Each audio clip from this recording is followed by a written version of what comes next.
Vasudevaya. Bhagavati Vasudevaya. Om Namo Bhagavati Vasudevaya. Hare Krishna, dear devotees. So we wanted to continue with the 10th canto, chapter number 13 today. There's nearly 100 chapters in Canto 10, and the first 40 deal with Krishna's childhood pastimes in Vrindavan. So slowly we're going through these incredible pastimes of Lord Krishna, the most glorious pastimes. So chapter 13 is the stealing of the boys and calves by Brahma. This chapter describes Lord Brahma's attempt to take away the calves and the cowherd boys. And it also describes the bewilderment of Lord Brahma and finally the clearance of his illusion. Sukadeva Goswami continued, although the activities of the Supreme Lord are very confidential, no ordinary man being able to understand them are able to understand them. I shall speak about them to you, for spiritual masters explain to a submissive disciple even subject matters that are very confidential and difficult to understand. So we also had our own guru, His Holiness Krishna Swami Maharaj, and he knew we weren't very intelligent, but it didn't stop him from um, sharing the nectar of Krishna consciousness. And that's his kindness. So here, Parikshit Maharaj is saying, Sukadeva Goswami is saying to Parikshit Maharaj that I'm going to reveal confidential pastimes to you. They are very hard to understand. They're very bewildering because the Lord comes as an ordinary human being. But he's not ordinary, he's extraordinary. So, together with the ordinary is the extraordinary. And that can very bewilder even the greatest scholars, the greatest personalities. Like we will see that Lord Brahma became bewildered. Although the incident occurred, yes, so what happened? Agasura, the snake, the python, was killed. And then for 1 year, the description of Agasur was not given by the cowherd boys to their parents. It took a whole year. So Parikshit Maharaj asked, why? What happened in that year that the boys could not tell their parents? So here it is. Although the incident concerning Agasura had been performed 1 year before, when the cowherd boys were 5 years old, when they were 6 years old, they said, it happened today. What happening was this? After killing Agasur, Krishna, along with his associates, the cowherd boys, went for a picnic within the forest. So this was generally what happened. They would kill the demon and then they'd go and have a nice picnic. After killing Agasur, Lord Krishna brought his friends to the banks of the Yamuna, found a nice spot for taking lunch, and played on the soft, sandy Yamuna bank. Just imagine this scene. Krishna and Balaram and all the Gopa friends around him, and they lovingly enjoying pastimes together. It must be extraordinary. Sitting down on the ground and keeping Krishna in the center, they began to open their different boxes brought from home. Lord Krishna was seated in the center of the circle, and all the boys kept their faces towards him. They ate and constantly enjoyed seeing the Lord face to face. There's another description later on that each cowherd boy would feel that Krishna is only looking at him. Krishna is only talking to him. Krishna is only associating with him. This is the beauty of the Lord. He makes you feel so important, as if you're the only person in the world. This is the glory of the Lord. While taking lunch, each boy began to manifest different kinds of relationship with Krishna, and they enjoyed each other's company with joking words. While thus enjoying lunch with his friends, Lord Krishna's flute was pushed within the belt of his cloak. There you go. So you can see the flute there.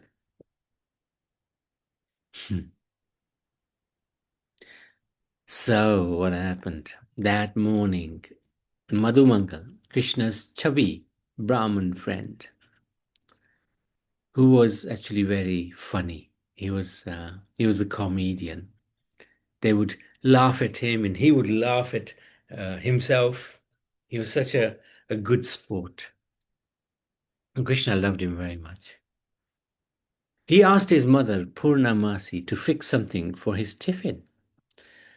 But Purnamasi only managed to give him a huge gulab jamun from the previous day. So when they all sat together to share the meals amongst themselves, Madhumangal was very shy of his lunch. So normally they would share each other's lunch, but Madhumangal was thinking, I've only got a gulab jamun. I haven't got much today. I better eat it. He decided to eat it hurriedly. Krishna, however, so he ate it, and it was a huge gulab jamun. So it was stuck in his mouth. He couldn't chew it because it was huge. So Krishna saw this. He pressed his cheeks, Madhumangal's cheeks, and the juice came out either side of his mouth. So Krishna began to lick the juice. This is really extraordinary activity by the Supreme Personality of Godhead. Not something that you would expect the Supreme Lord to do. So when Brahma saw this, he was shocked. And he couldn't believe that the Lord would do this. Right? He was thinking, up to now I've been thinking Krishna is God. But how can he be God if he is taking the remnants of Madhumangal like this? How can he be God? A very bewildering act. Anyway, when he saw this, he was shocked, couldn't believe. So he decided to test the Lord. The calves had gone deep into the forest. Krishna went to look for them. So there is a lesson, of course, from all of this. Krishna is very loving, and he wants to share our lives with him if we let him in. So just like he shares the prasad, the food, with the gopas, he also wants to share, we also want to take part in our life if we let him in, of course. Anyway, the calves, being allured by green grasses, gradually went far away, and therefore Krishna's associates became a little agitated and wanted to bring back the calves. Krishna, however, encouraged the boys by saying, "You take your tiffin without being agitated. I will go and find the calves." Thus the Lord departed. So they were having lunch, the calves disappeared, Krishna went after them. In the meantime, to show his power and examine the potency of Krishna, Lord Brahma took away all the calves and cowherd boys and kept them in a secluded place. When Krishna was unable to find the calves and boys, he began to search for them as if he could not understand what had happened. This is the Supreme Lord, he knows. But at the same time, there's another section of him which takes part, which does not know. Right? They're hand in hand together. There's the omniscient and there's the ordinary, right? Ordinary child. Then Krishna understood that this was a trick performed by Brahma. Although Brahma was informed that the little cowherd boy was the Supreme Personality of Godhead, he wanted to see more glorious pastimes of the Lord. And thus he stole all the calves and cowherd boys, took them to a different place for a moment. Only a moment. Lord Krishna, therefore, in spite of searching for the calves, could not find them, and he even lost his cowherd, his boyfriends, on the banks of the Yamuna, where they had been taking their lunch. Because Brahma not only took away the calves, he took away the gopas. In the form of a cowherd boy, Lord Krishna was very little, tiny, in comparison to Brahma. But because he is Godhead, he could immediately understand that all the calves and boys had been stolen by Brahma. Krishna thought, Brahma has taken away all the calves and boys. How can I alone return to Vrindavan? the mothers will be aggrieved. Mhm. Lesson to learn, never underestimate Krishna. Mhm. Then the Supreme Personality got it, the cause of all causes, in order to please Lord Brahma, as well as his own associates and their mothers, expanded himself to become the calves and boys exactly as they were before. Extraordinary. By his Vasudeva feature, Krishna simultaneously expanded himself into the exact number of missing cowherd boys and calves with their exact bodily features, their particular types of hands, legs, and other limbs, their sticks, bugles, flutes, their lunch bags, their particular types of dress and ornaments placed in various ways, their names, ages, forms, and their special activities and characteristics. Everything, every single detail was matched. By expanding himself in this way, beautiful Krishna proved the statement, Samagra Jagat Vishnu Mayam. Lord Vishnu is all-pervading.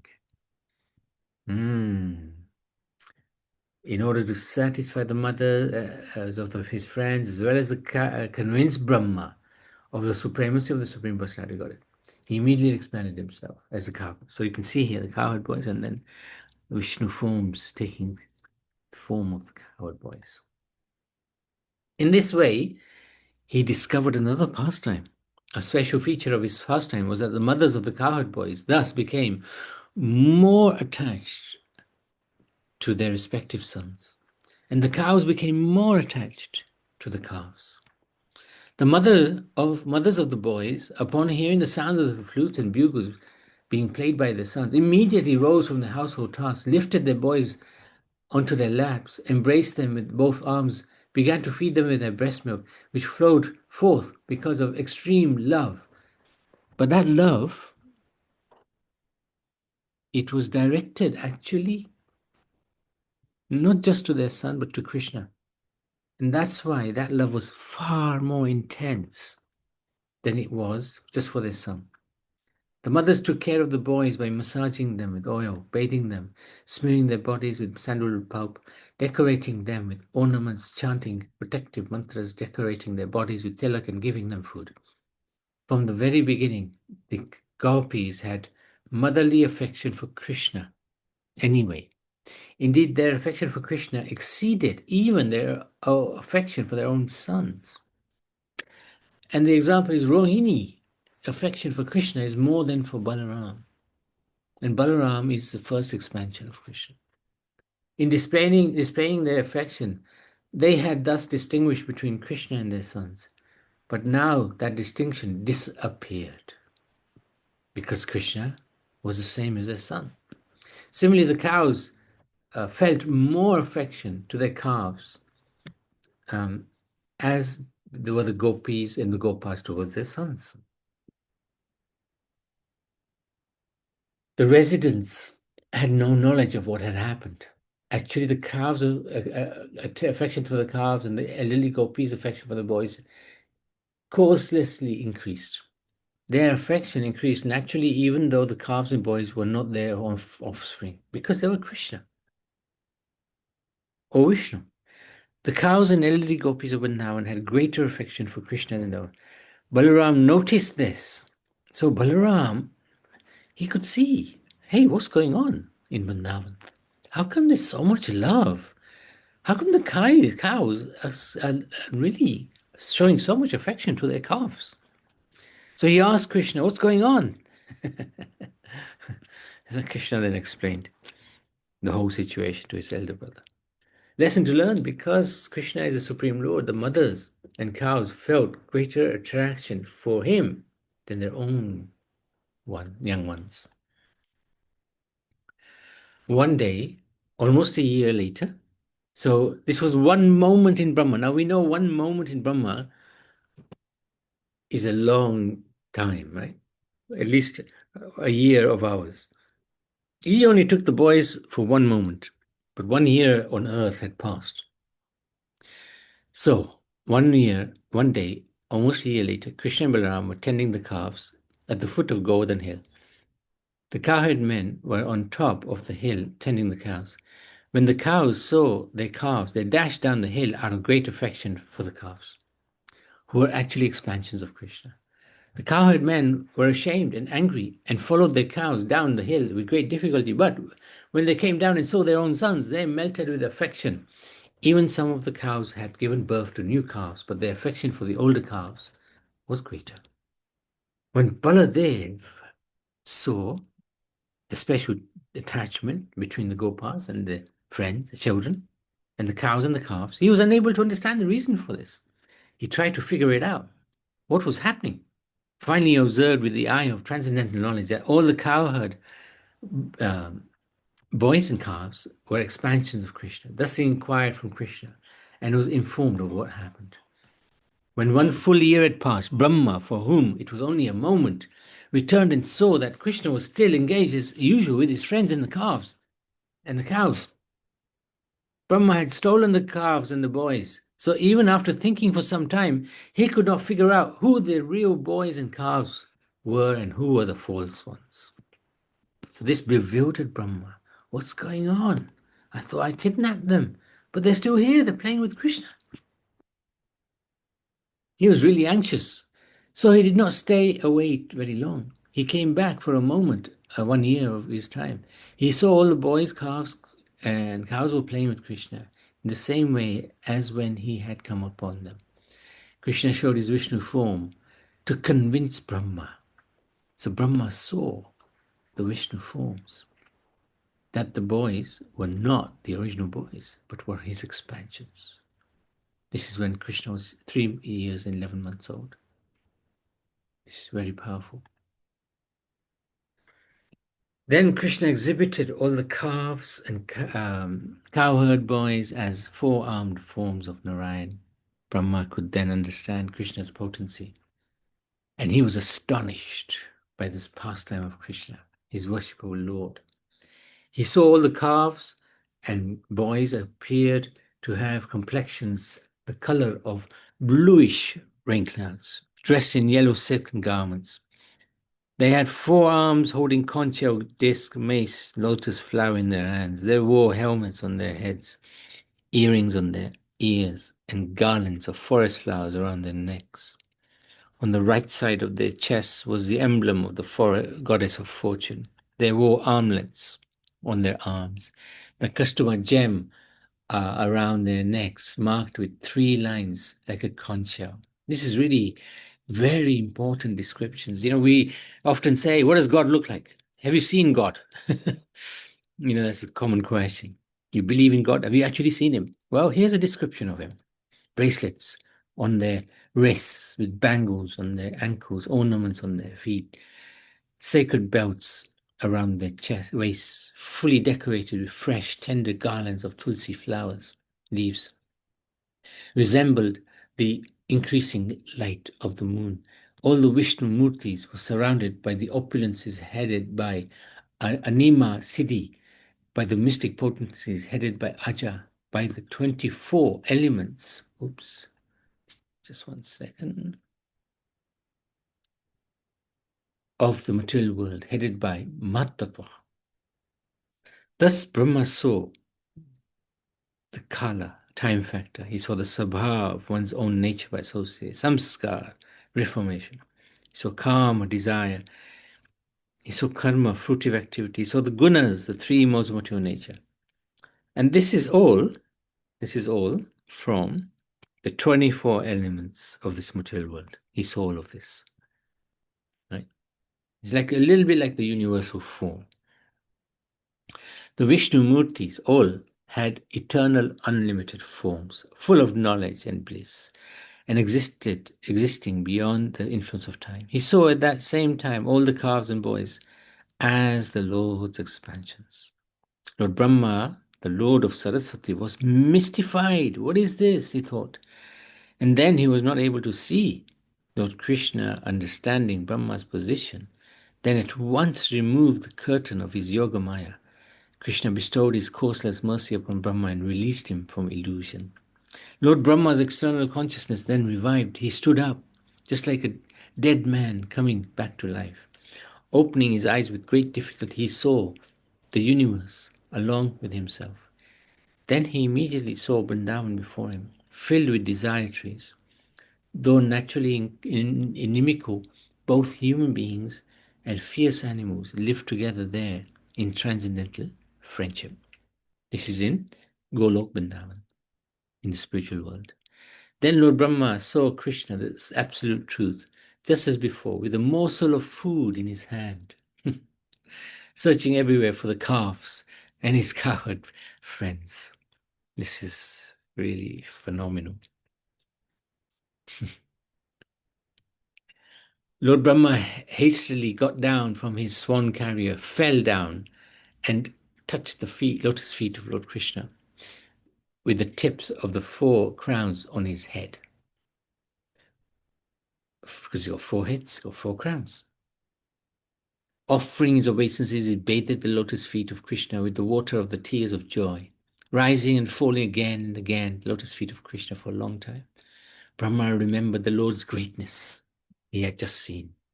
But Brahma, his head bent low, his mind concentrated, his body trembling, very humbly began with faltering words to offer praises to Krishna. So the lesson to learn, we may also make the mistake of testing Krishna. Is he really God? If he's really God, he's going to help me get this for me. That's our test normally, isn't it? If he's really God, he will cure me of this disease. We want to test him.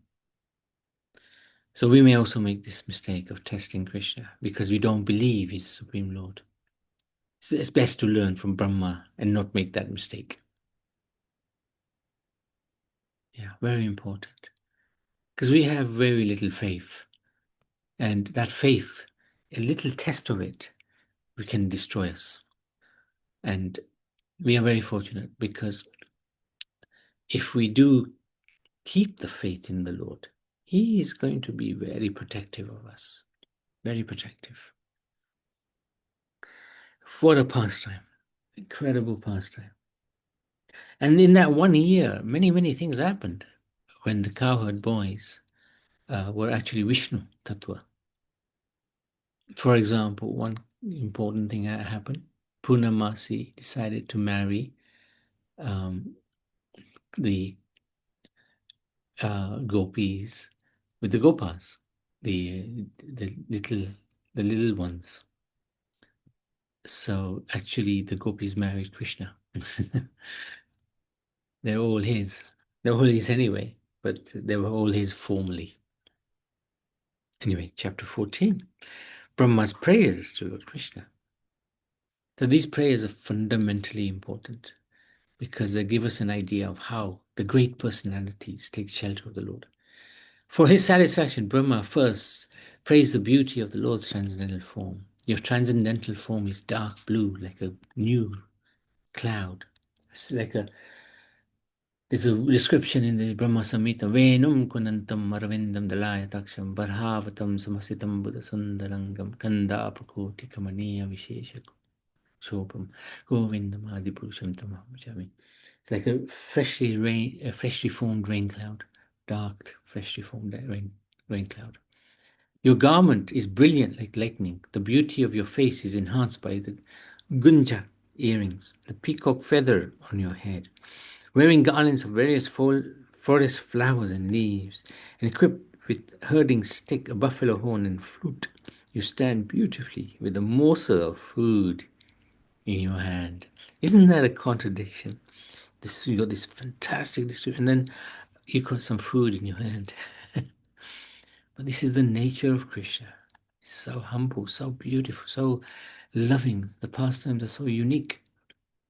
Those who, even while remaining situated in the established social positions, throw away the process of speculative knowledge and with their body, words, and mind offer all respects to descriptions of your personality and activities. They certainly conquer your lordship. In time, philosophers of scientists may be able to count all the Earth's atoms, the particles of snow, or the shining molecules radiating from the sun, the stars, and other luminaries. But amongst those learned men, who can possibly count your unlimited transcendental qualities? So there is an incarnation of Balaram called Anantashesh. He has been with his 1,000 mounts chanting the glories of the Lord. And he's been doing that since time immemorial. He's still continuing, and he'll continue forevermore. And yet he still has not found an end to the transcendental qualities of the Lord. One who hopes against hope for you to bestow your mercy, causeless mercy upon him, while patiently suffering the reactions of his past misdeeds and offering you respectful obeisance within his heart, words and body, is surely eligible for liberation. This is such an important verse. And it's something that we can really imbibe into our. We have no hope, right? Hope against hope, right? But if we can patiently wait, patiently we suffer whatever's coming to us without cursing anybody, including the Lord, but offering our obeisances to the my dear Lord, I just want to serve you. That person is surely eligible for liberation. We want to get to that position. It's a really nice place to be. Oh, infallible road, Lord, kindly excuse my offences. I have taken birth in the mode of passion, and am therefore simply foolish, presuming myself a controller independent of your lordship. So this is where Maya can strike, where we're thinking, I am the doer, and I don't need the Lord. I can do it without the Lord. Actually, we can't. Everything is dependent on the Lord. We are dependent on the Lord. Very important to understand this. If we're thinking, I am the doer, I am independent of God, He will make us independent of Him because He'll throw us away from His shelter. And that is a dangerous place to be. What am I compared to you? I am just like a small speck in the presence of a great fire. It's a really nice comment as well, because we are the spirit soul, the tiny little spark of the Supreme Soul. Oh Lord Adoxaj, does a mother take offense when the child within the womb kicks with his legs? Are you not the original Narayan, my father, who has given me birth? So this is a nice way of praying to my dear Lord. I am just dependent on you. Please have mercy on me. Although you are now within this universe, the whole creation is within your transcendental body. This is a fact you proved by exhibiting the universe within your abdomen before your mother. So this was when he showed his universal form to Yashodamai. Just as the entire universe, including you, was exhibited within your abdomen, so it is now manifested here, externally in the exact same form. This is your inconceivable power. First, you appear alone, then you manifest yourself as all of Vrindavan's calves and cowherd boys, your friends. Next, you appear as an equal number of four-handed Vishnu forms who are worshipped by all living beings, including me, and after that, you appear as an equal number of complete universes. Finally, you have now returned to your unlimited form as Supreme Absolute Truth, one without a second. Brahma then glorified the inconceivable opulence of this personality of Godhead and described the ways in which Brahma and Shiva differ from Lord Vishnu. The reason for the Supreme Lord's appearance in various species of demigods, animals, and so on. The eternal nature of the pastimes of the Supreme Personality of God and the temporality of material world. For the creation of the universe, you appear as me, right? Because Brahma is a avatar, gun avatar of Krishna. For its maintenance, you appear as yourself, Vishnu. For its annihilation, you appear as Shiva. You have no material birth yet to defeat the false pride of the faithless demons and show mercy to your saintly devotees. You take birth amongst the demigods, sages, human beings, animals, and even aquatics. Matsya Avatar, fish incarnation. You are the one Supreme Lord, the primeval Supreme Personality, the absolute truth, indestructible nectar of immortality. By knowing the Supreme Personality in truth, the individual spirit soul can achieve liberation from bondage. In actuality, however, both liberation and bondage are unreal, for it is only from the living entity's conditioned outlook that his bondage and liberation are produced. It's a state of consciousness. Even whilst we're living in this world, we can be actually in a spiritual world.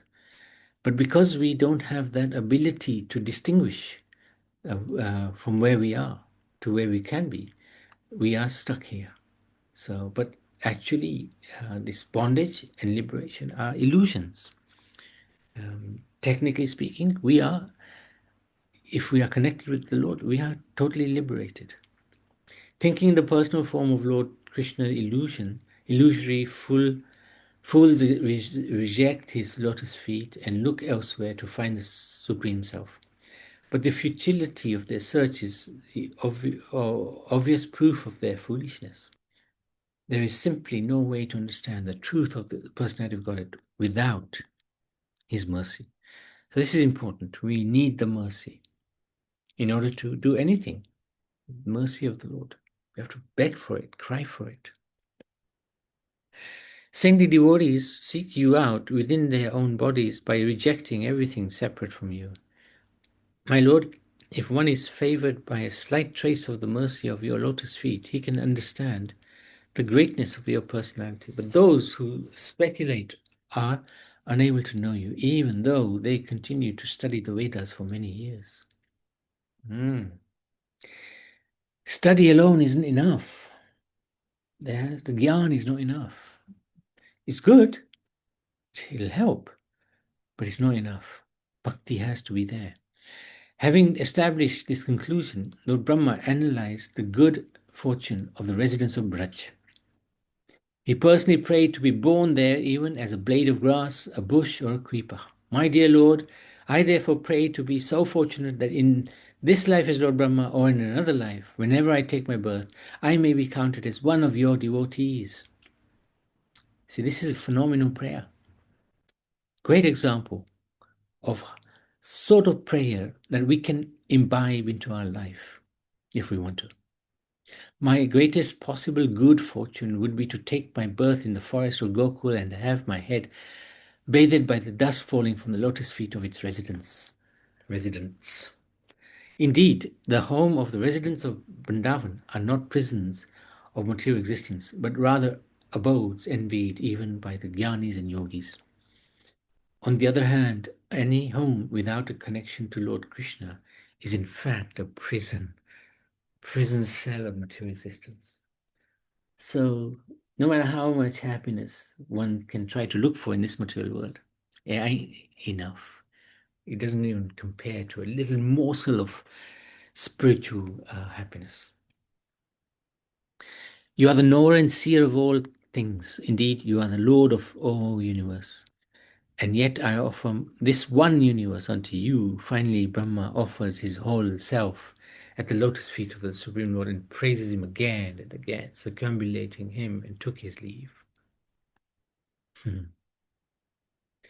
Phenomenal prayers, phenomenal something for us to bring into our lives. After Lord Brahma left, Lord Krishna gathered the animals, Brahma's stall, and led them to the place on the Yamuna's bank where the cowherd boys had been taking lunch.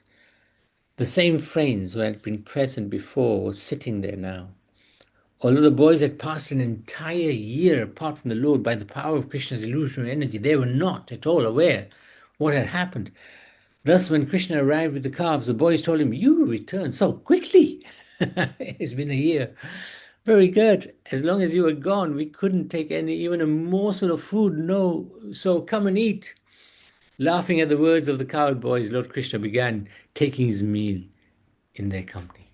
Can you imagine the laugh the Lord must have shared with the boys? Amazing.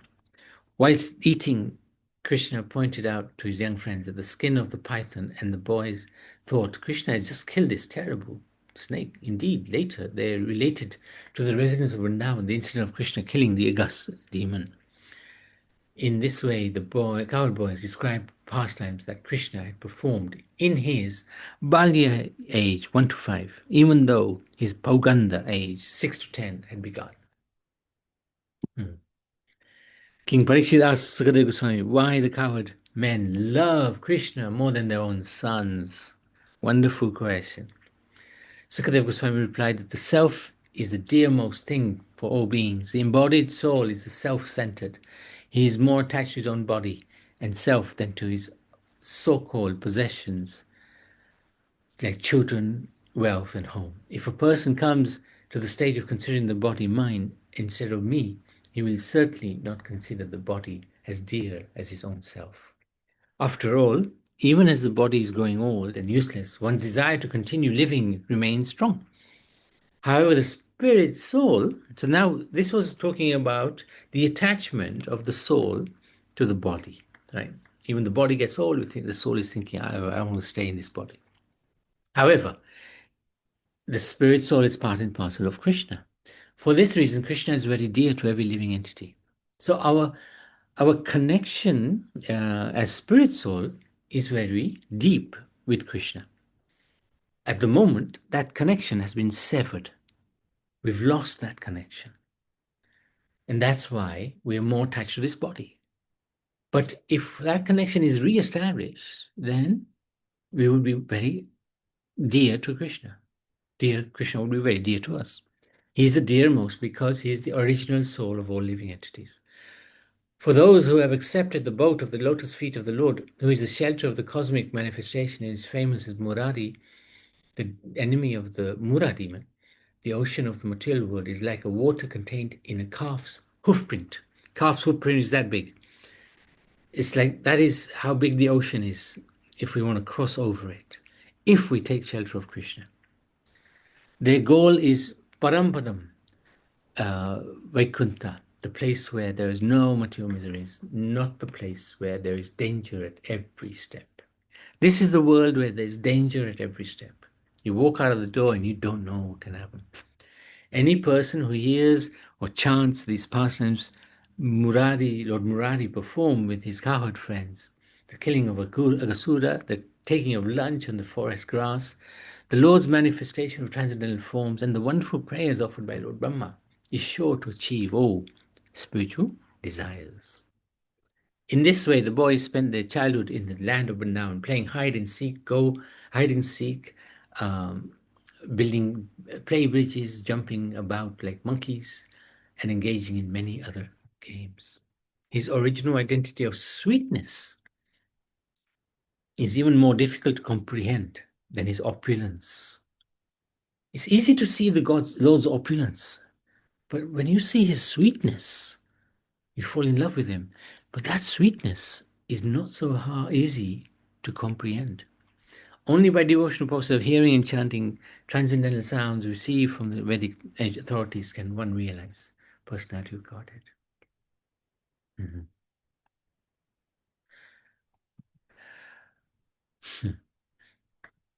Any questions or any comments? We wanted to stop there.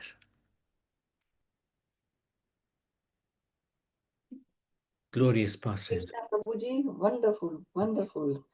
Amma's prayers, excellent, Yes. Prabhuji. Amazing. Amazing.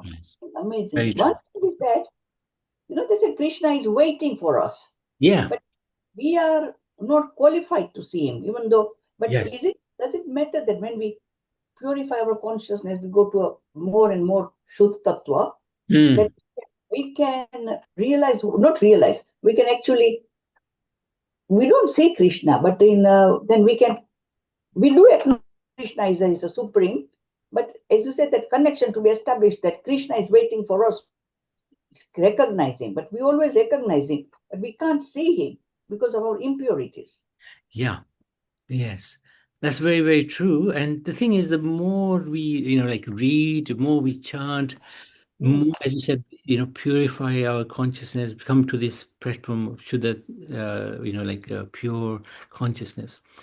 He will reveal himself. He will run towards us. You're absolutely right. He's waiting for us. He's waiting for us. And he's patiently waiting, come on, just turn your face towards me. And he'll run towards us. You're absolutely spot on. Absolutely spot on. It's not easy, of course, in this world full of attachments, allurements, illusion. It's not easy, but it is possible. And these prayers of Brahma are phenomenal. Phenomenal prayers, So Yeah. thank you, Nanivan. Thank you for your enthusiasm and wonderful. Yes, Prabhu. Yeah, Hare Krishna, Prabhuji. Yeah, today's episode was really enjoyable. Thank you. I know we have talked about this childhood, his pastime childhood before, but remembering it again, it's really, gorgeous, really nice. I still wanted to ask one question. Why did Brahma take all the children and Gopas? And why? they kept. He was thinking, okay, Krishna, he's the one who's come to protect us from the Asura kings like Kamsa. Yeah. But look at him. He's playing with his cowherd friends in the park, in the forest. Yeah, and and he's you thinking, said he was how only is it 5. possible? He was only, something like 5. How is it possible? He was thinking. He's a little boy. How is he going to protect us from Kamsa? So then he tested Krishna. And that's why he took all these He took all the cowboys, the Gaumatas. and the calf. Calves, yeah. And he kept it. And then after 1 year, he comes back and he sees everything is same. 1 year of our time, but for Brahma, it was just a moment because he was worried. He knew, I don't know whether Krishna is God or not. I've taken his friends, taken his cows. Yeah. So he was anxious. He looked away and then he came back quickly. He came back, yeah. No, it's really, I really enjoyed today's episode. And I'm sorry I missed Thursday and Friday. Okay. Friday family came. Okay. And Thursday even the son came. So I miss out to program, and it just come off my mind when something is going in the house. I know it's hard. I forgot to message you, and I didn't. No, that's okay. Join. Don't need to message it. Don't need to message. Yeah, but I will see the program again. Thank you so much. It's the same one like we have done this before last year. Yeah, last year. Yeah, That's okay, correct. it's fine. Good. So it's just freshen up the memories again. It does. And thing is also it gives new meaning to it, so every time you read the Bhagavad Gita, you get new meaning, same verse, new meaning. New meaning, and as I am reading every day Bhagavad Gita, every day, sometimes I read the paragraph 2 or 3 times. Sometimes I read the paragraph, what I read yesterday, I will read today again. And it makes me understand more about it. Good. Excellent. And I feel like, no, I think I'm getting there. It's like you said, we don't know where Krishna is, but he's looking at us. Yeah, very good. Very good. Yeah, he's looking at us. Yeah, he's waiting. Yeah, he's waiting. As Mataji said just now. Yeah. But we don't know in what swarup he will come. Yeah. I mean, he will come in the form that you most attached to. If you're attached to Krishna, he'll come as Krishna. If you're attached to Ram, he'll come as Ram. So he will fulfill your desire. This is the amazing thing about God. He doesn't care about himself. He cares about us. And I want to mention you something else. This morning I went to Tesco. First I went to temple, and then I went to Tesco to do just quick little shopping. All of a sudden I found 2 notes of 20 pounds each. Oh my goodness. They were 40 pounds. They were on the floor where the milk was. Wow. So I took it, but I said, I'm not going to keep it. So I took it to the customer service. Oh, okay, good. Even to better. tell them, look, I found this money. And they said, look, because you have found the money, you keep it, because we can't keep it. And we don't know who will come and claim here. So I said, okay, this is my decision. I'm just sharing with you. I said, I'll take it. When I go to next time temple, Give it there. I will put them in that charity box. Because I know somebody has lost that 40 pounds. Yes. But for me, I said, I'm not going to use it myself. I'll just put it towards in the temple, in that box. That's it. And you know the result? You will get benefit, but not just you, the person who lost it will get the same amount of benefit like you give it to the temple. Yeah, I remember you did say this before. Yeah, very powerful, actually. Yeah. So you may have saved somebody's life. You may have saved somebody's life by doing this. Yeah. Yeah. Amazing. See, the one who has lost it must not even done her shopping also. And the woman said, we can't announce we can't do the announcement. Everybody will come. Yeah. Yeah. So I said, all right. I told them, do you want my mobile number so they can call me? She said, no, we can't go into it that. Yeah. I said, all right. So I left it. Okay. Thank you for sharing that. Thank you. Yeah. Okay. So we can stop there unless there's any more questions. Srimad Bhagavad Puran ki jai. Oh, Riyansh, you have a question, Riyansh, or do you want to do Nishinga Kavach? Karuna Mataji not in today?